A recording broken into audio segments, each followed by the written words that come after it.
નમસ્કાર 24 ન્યૂઝ ગુજરાતમાં આપનું સ્વાગત છે। અમે કવરેજ કરી રહ્યા છીએ રાજ્યભરના તાજા સમાચારો। સૌથી ઝડપી અપડેટ્સ માટે જોતા રહો 24 ન્યૂઝ। પાટણમાં કમોસમી વરસાદથી ખેડૂતોને નુકસાન વળતર માટે ધારાસભ્ય કિરીટ પટેલનો સરકારને પત્ર। બનાસકાંઠા અને પાટણ સહિત ઉત્તર ગુજરાતના વિસ્તારોમાં તાજેતરમાં પડેલા કમોસમી વરસાદે ખેડૂતોને ભારે આર્થિક ફટકો આપ્યો છે।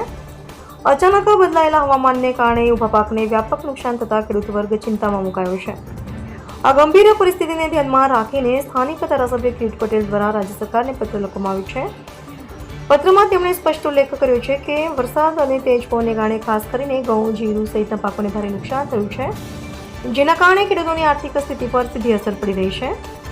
ધારાસભ્યએ સરકારને વિનંતી કરી છે કે તાત્કાલિક અસરગ્રસ્ત વિસ્તારોમાં સર્વે હાથ ધરવામાં આવે અને ખેડૂતોને યોગ્ય વળતર આપવામાં આવે। તેમણે જણાવ્યું કે સમયસર સહાય મળશે તો જ ખેડૂતોને સંકટમાંથી બહાર આવવામાં મદદ મળશે। હાલમાં ખેડૂતો સરકાર તરફ આશાભરી નજરે જોઈ રહ્યા છે અને વહેલી તકે રાહત પેકેજ જાહેર થાય તેવી માંગ ઉઠી રહી છે।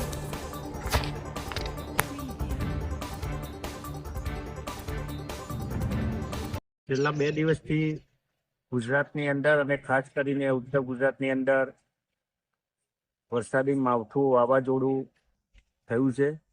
ઘણી જગ્યાએ કરા પણ પડ્યા છે અને એના લીધે ઉત્તર ગુજરાતના ખેડૂતોને તમાકુ, ઘઉં, એરંડા, જીરું આ તમામ જેવા રોગો પાકોની અંદર મોટું નુકસાન થયું છે। સૌરાષ્ટ્રની અંદર પણ ફરફરાદી, આંબા તમામ પાકો નુકસાન થયું છે। ગુજરાતની અંદર છેલ્લા ઘણા સમયથી વારંવાર કમોસમી વરસાદ, વધુ વરસાદ અને 2 દિવસથી ખેડૂતોની પરિસ્થિતિ અંદર અને ખાસ કરીને ઉત્તર ગુજરાતની અંદર ખરાબ બની છે। ખેડૂતોની આર્થિક વરસાદી માવઠું ખરાબ બની છે। એના માટે આજે મેં કૃષિ મંત્રીને પત્ર લખ્યો છે।